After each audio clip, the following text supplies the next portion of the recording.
presented by Rising Star Purvachal.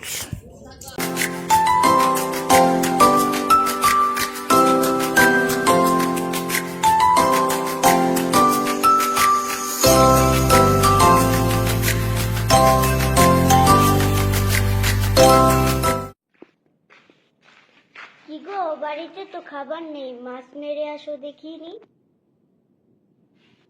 যাই যাই। কিরে হামজা, রাবিদ ভাই নাকি, কেমন আছো? আলহামদুলিল্লাহ, তুই কেমন আছস? আল্লাহ চালাইতেছে কোন রকম। তোরে তো আমি ছোটবেলা থেকে দেখতাছি তুই মাছ মাইরা খাইতাছস। তোরে কত কইলাম আয় গঞ্জে গিয়া ব্যবসা করি।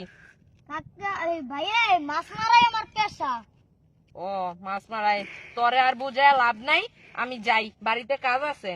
আচ্ছা ভাইয়া, যাইও, বালাসির যাইও। আচ্ছা। বিলের পানি হু গায়া যাইতেছে, সবাই মাছ মাইরা খায়া লইতেছে, দেখি আমিও দুগা পাইনি।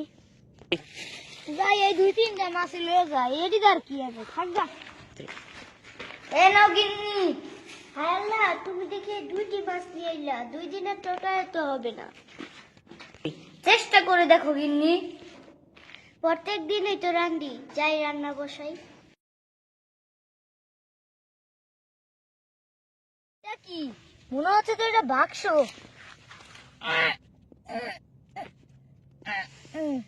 যাই বাড়িতে নিয়ে যাই, এত তোলা যাচ্ছে না। আরে এটা কি,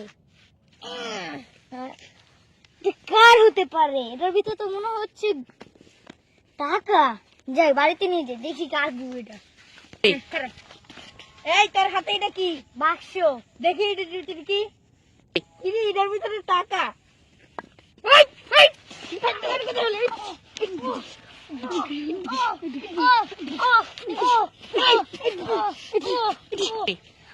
আমি চুরি করে নেই, তবু ওরা আমাকে মারলো। কি বল? চল বাক্সটা বাকি, বাক্সের মধ্যে টাকা, তাহলে থানায় দিয়েছি। ভাই আমার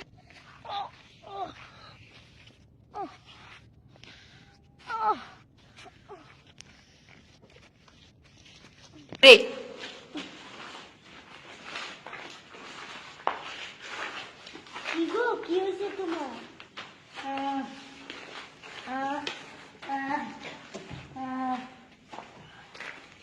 আমি নদীতে মাছ মারতে গিয়েছিলাম, আর ওখানে একটা বাক্স পেয়েছি। পেয়ে তারপর সেই বাক্সটা খুলে দেখি অনেক টাকা। বাক্সটা উঠিয়ে আমি নিজের পথে আসতে চলেছিলাম, আমাদের বাড়ির পথে। তারপর কতগুলো গুন্ডা আমার কাছে বাক্সটা নিয়ে আমাকে মেরে বাক্সটা নিয়ে গেছে। কে যেন এসেছে, দরজা খোলো। এই যে চেয়ারম্যানকে আনছি, উনি বিচার করবেন। জাউলাগিরি করে বাধ্যতা না লেগে চুরি করস? না না না না, আমি চুরি করিনি। চুপ কর, চুপ কর। সাদিক, ওরে গাড় ধরে বাইর করে, ওরে গাড় ধরে বাইর করে দে।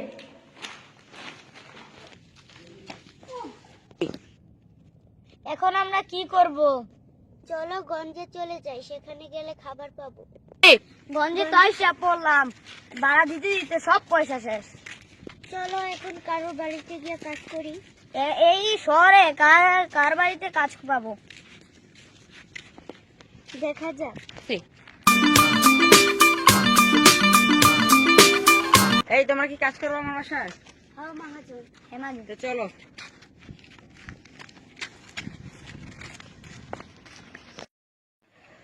তোর বউরে দিলাম খারাপ কাজ করতে, তুই তাড়াতাড়ি উপরে দিব।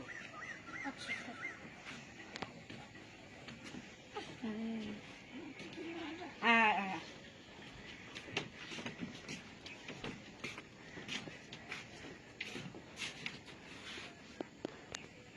এই যে এইগুলো দেখছো কত ময়লা করে রয়েছে, আমরা এখানে অনেকদিন ধরে আসি না তো, আমাদের এটা একটা বাংলো, তো এই বাংলোটার নাম হচ্ছে কলাতরি বাংলো। তো এই যে এই জায়গাতে তুই মারাগুলো সাফ করবি, আর তোর বউ নিচে আছে থালা বাসন আছে।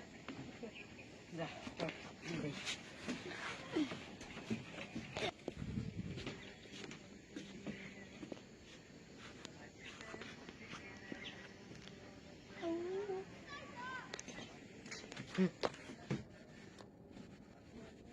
কিরে তোর কাজ হয়ে গেছে? হ্যাঁ মহাজন, হয়ে গেছে। আচ্ছা চল, তো তোর টাকাটা দিয়ে আর তোর বউকে টাকাটা দিয়ে চল চল। ওরটা আমার কাছে দিয়ে দিন মহাজন। আচ্ছা দিব না, চল।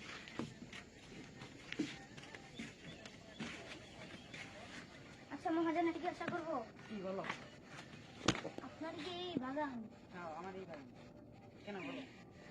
না বলছিলাম তো, ডালে দিলে অনেক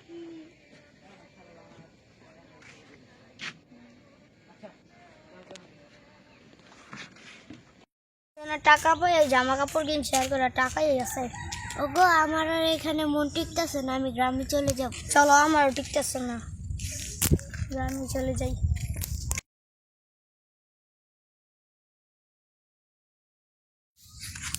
হামজা ভাই, আমাকে মাফ করে দেন। কেন? কাজ চেয়ারম্যানের সব 2 নাম্বার কাজ, লেগ দিয়ে আসা যাওয়া করে, আর তুমি ওই লেকে মাছ ধরো। তুমি দেখে ফেলবে জন্য চেয়ারম্যানের কথা আমি এই কাজটা করেছি। তার মানে এটা চেয়ারম্যান দোষ? আমি রাফিদ ভাইকে এক্ষুনি জানাচ্ছি। তুই না গ্রাম থেকে চলে গেছিলি, এতদিন কোথায় ছিলি? ঢাকা ছিলাম রাফিদ ভাই। ঢাকা কোথায়? ঢাকা ওখানে একটা লোকের বাড়িতে। ও আচ্ছা তুই রাফিদ কি ভাই, মনে করে আসলি? রাফিদ ভাই, কি? চেয়ারম্যানের 2 নাম্বারে কাজ, লেখতে বলে আসা যাওয়া করে। হুম, আমি ওখানে মাছ ধরি, এই কারণে আমি দেখে ফেলবো। এই কারণে চেয়ারম্যানের ওই যে ওই একটা ছেলে আছে না, চেয়ারম্যান চামচা, ও আমাকে সব বলেছে। চেয়ারম্যান আমাকে মানে আমরা এই করে মানে তোকে ফাঁসিয়ে দিয়েছে। জি। আর তুই চিন্তা করিস না, আমি ওর নামে এখনই রিপোর্ট লিখছি থানায়। ঠিক আছে। আমি আপনাকে অনেক দিন ধরেই খুঁজছি থানায়, কিন্তু আপনি নাকি কোন মিশনে গেছিলেন। হ্যাঁ, এটি কি ওইখানে গিয়ে কপালটা সেটি গেছে? হ্যাঁ হ্যাঁ। তো স্যার, আমি এই যে আমাদের হামজা আছে না, যে জাওলাগিরি করে, তো ওই তো মাছ ধরে খায়, ওকে মিথ্যা একটা প্রচারণা দিয়ে ওকে তাড়িয়ে দেওয়া হয়েছে ভাই। আর স্যার, তো আমরা এখন কি করব? আমরা চেয়ারম্যানের নামে সব, একটা লোক হামজার কাছে চেয়ারম্যানের নামে সব কিছু বলে দিয়েছে। স্যার, আমরা হামজাকে নিয়ে চেয়ারম্যানকে ধরতে যাই। আমি চেয়ারম্যান নামে অনেক অভিযোগ শুনছি, কিন্তু আমি ওর প্রমাণ স্যার ধরতে পারিনি, তাই প্রমাণ পেয়েছি, তাই ধরতে চাই। তো চলেন স্যার। স্যার, এটি নাকি চেয়ারম্যান সাহেব। চেয়ারম্যান সাহেব, স্যার ওকে ধরেন স্যার, ওর জন্য হামজা অনেক কষ্ট করেছে স্যার। সব প্রমাণ জোগাড় হয়ে গেছে, তোমাকে থানা নিয়ে যাবো, চলো। অনেক 2 নাম্বারই কাজ করেছেন চেয়ারম্যান সাহেব, আপনাকে এখন থানায় নিয়ে যাওয়া হচ্ছে। এইভাবে জেলে ও তার বউ সুখে শান্তিতে থাকতে থাকলো।